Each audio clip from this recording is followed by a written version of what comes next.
Baik, bismillahirrahmanirrahim. Assalamualaikum warahmatullahi taala wabarakatuh. Perkenalkan, nama saya Muhammad Fahmi Rizaldi,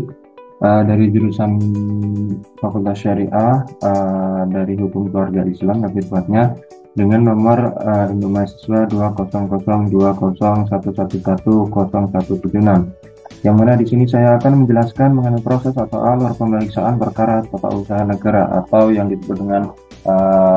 peradilan tata usaha negara atau PT-UN. Langsung saja di sini saya akan menjelaskan mengenai prosesnya.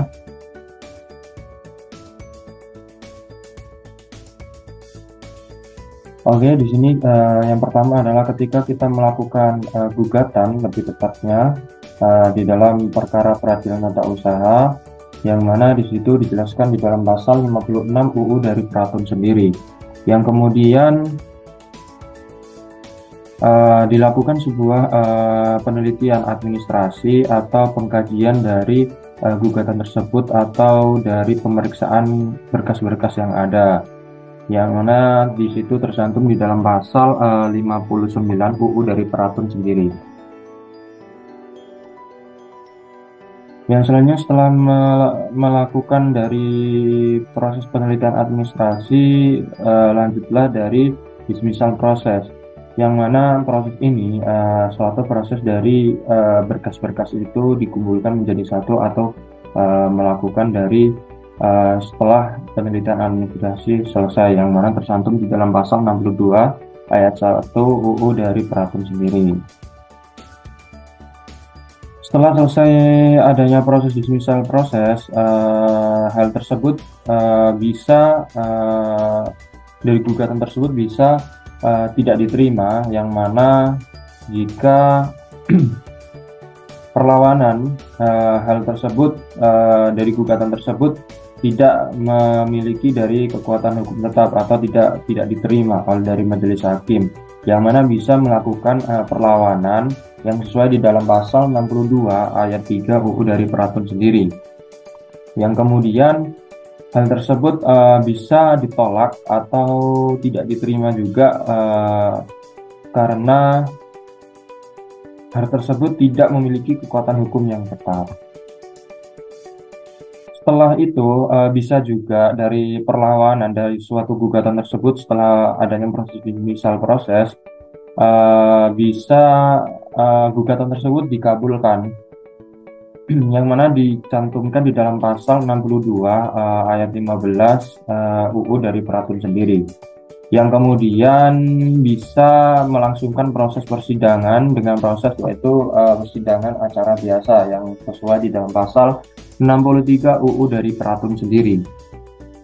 Jika gugatan tersebut selanjutnya diterima, selanjutnya bisa diterima atau gugatan tersebut sudah disetujui oleh majelis hakim di dalam pasal 68 ayat 1 UU dari Peratun sendiri,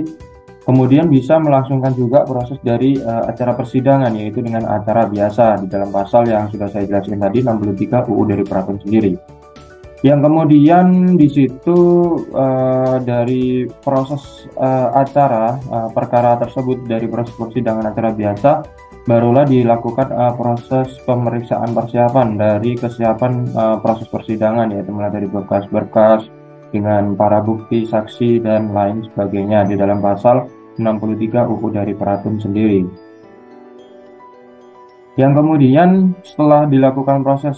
pemeriksaan, barulah kita menuju ke proses persidangan, yaitu di dalam pasal 70 ayat 1 UU nomor 5 tahun 1986, yang kemudian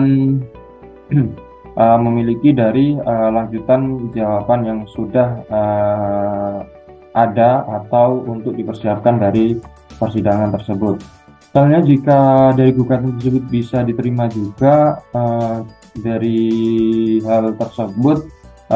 bisa diterima oleh hakim tunggal juga, yang mana sesuai di dalam pasal 99 ayat 1 UU dari Peratun sendiri, yang kemudian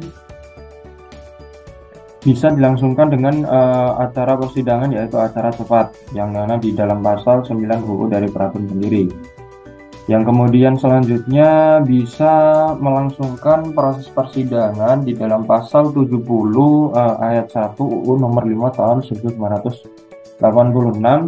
yang kemudian bisa juga langsung melanjutkan dari jawaban hasil proses persidangan tersebut. Mungkin itu yang pertama. Selanjutnya kita masuk ke part yang kedua, yang mana lanjutan dari jawaban sendiri, yaitu dengan jawab-menjawab dari bukti-bukti ataupun dari ketentuan yang sudah diputuskan oleh pihak majelis hakim. Dengan cara menjawab, selanjutnya kita bisa melakukan pembuktian yang mana di pasal 100 UU dari Peratun sendiri, yang kemudian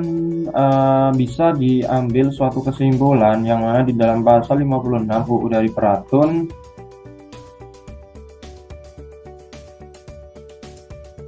selanjutnya juga bisa dilakukannya sebuah putusan di dalam pasal 109 ayat 1 lebih tepatnya dari UU Peratun, yang mana setelah melakukan semua dari proses mulai dari persidangan administrasi dengan pembuktian dan kesimpulan, barulah memunculkan suatu putusan dari proses persidangan oleh majelis hakim.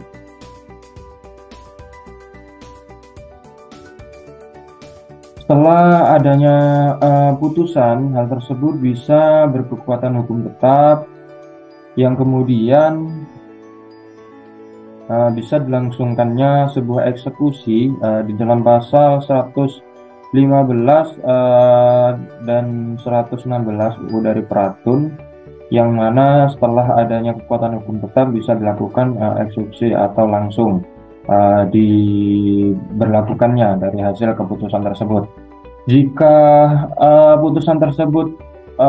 bisa berkekuatan hukum tetap, juga bisa dilangsungkannya jika dari pihak yang bersangkutan tidak berkenan, bisa melakukan sebuah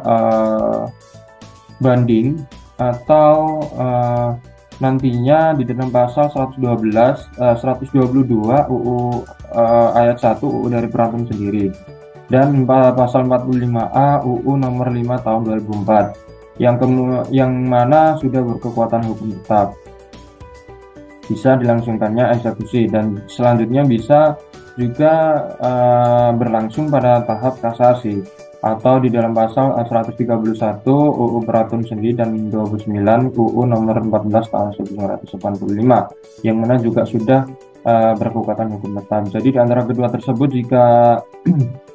ada putusan yang tidak diterima oleh pihak yang bersangkutan, bisa melakukan sebuah banding atau kemudian melangsungkan juga kasasi.